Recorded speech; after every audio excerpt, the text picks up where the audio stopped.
No, the stop, the back, yung back flow. Yeah. Kitang araw yun.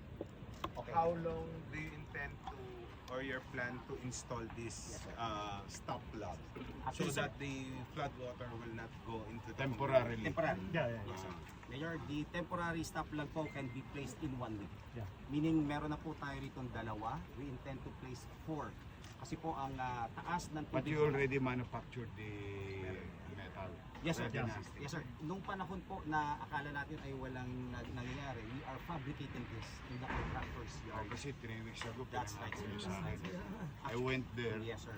and I assure yung mga taga-Paco Yes, sir. na nakausap ko si Chairman Artes at saka si Secretary Vince na ayusin. Yes, sir. Eh, alam mo, hindi mo masisisi yung mga taga ron eh.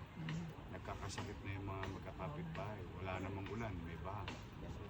But anyway, can you really assure the people of Manila, especially the Paco area, Yes, sir. in 2 weeks, temporarily, Stop plug.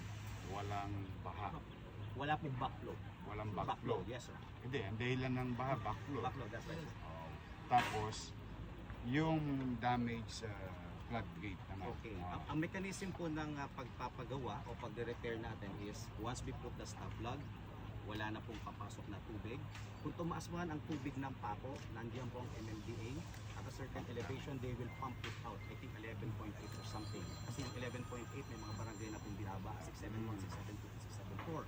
Yes. MMDA po mag-take care doon. Now, how do we take the repair?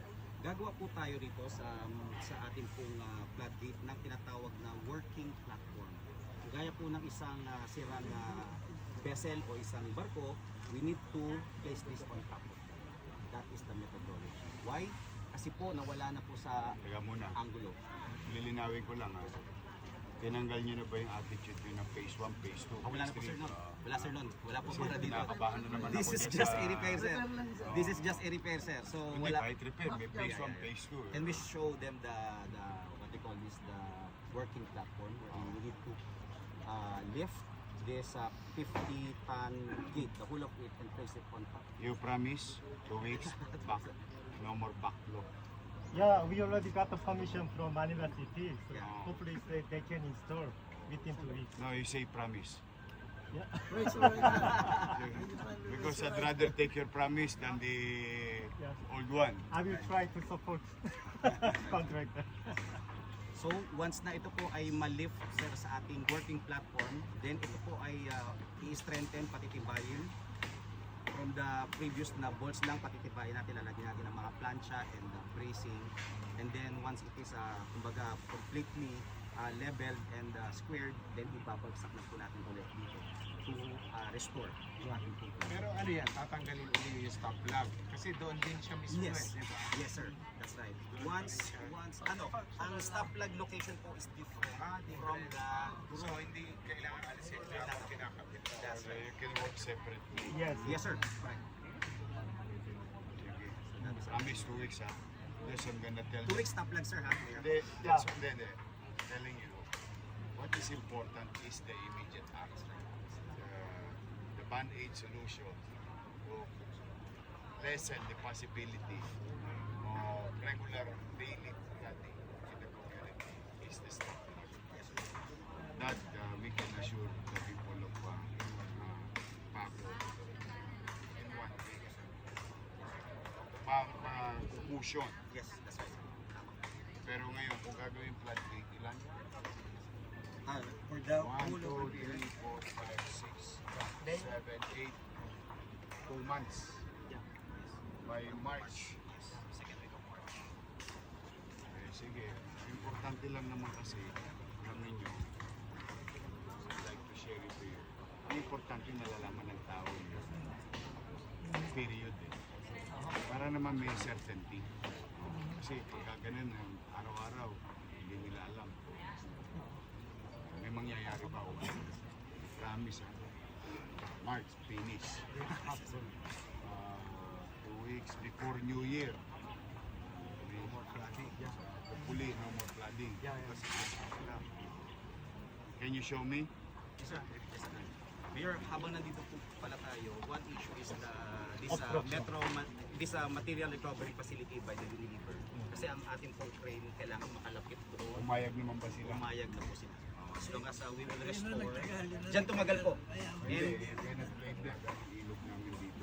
Itong portion na kayo ng UN. But anyway, pumayag naman na sila. pumayag sila, sir. We have a written request and they approve. Salamat naman. Through Ingatan the- nyo lang yung mga... That's right, sir. Babalik naman nyo yan, di ba? Yes, yes, sir. Yes, sir. We will restore what is we will remove. Halika, pasilip mo nga. Silipin namin siya. Yan yung ano. Talagang nasira yun.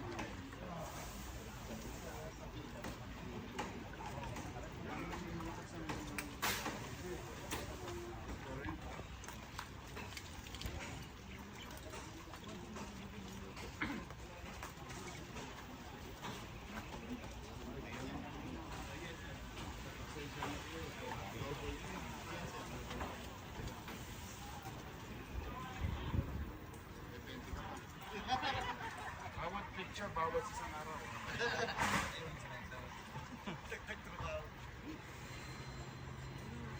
Diyan na kayo. Salamat, Mayor.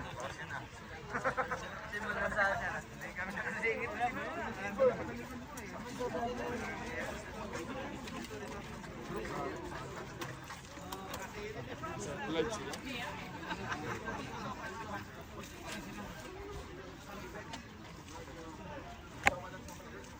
Magandang araw sa iyo, Yusek Claire at sa Aluan. Kasama ko po si Yorme. Kami po ay magandang umaga. Ay, magandang umaga. Si Claire at sa ating mga manonood. Kasama kami ni Chairman dito sa Manila dahil yung isa naging problema noong bagyo. Kaya plano na for the past 3 weeks and Chairman Artes taking the lead. Of course, kasama rin natin DPWH at saka yung kanilang mga foreign consultant.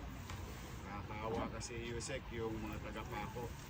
Kahit walang ulan nabaha because nasira yung ating floodgate.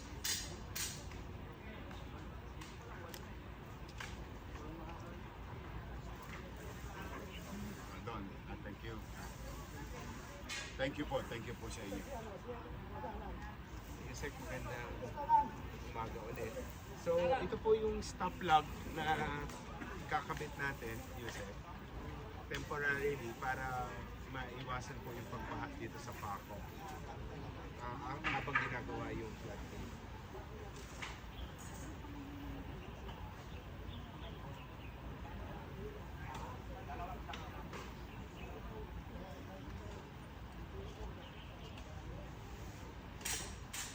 Opo, sobra po kasi ang volume ng sasakyan.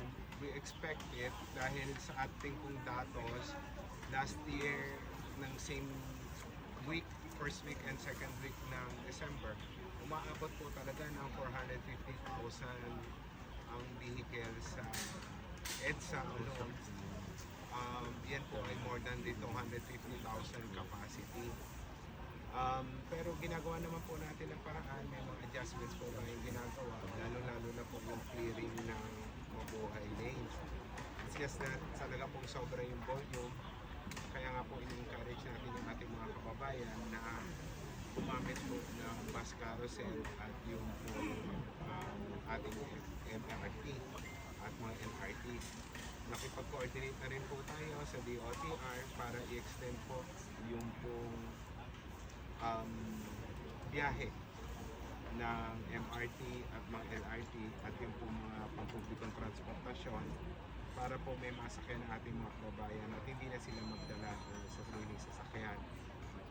Yung sa nangyari naman po sa Marcos Highway, nagkasabay-sabay po yung sale doon po sa mga malls na outside ng jurisdiction ng MMDA.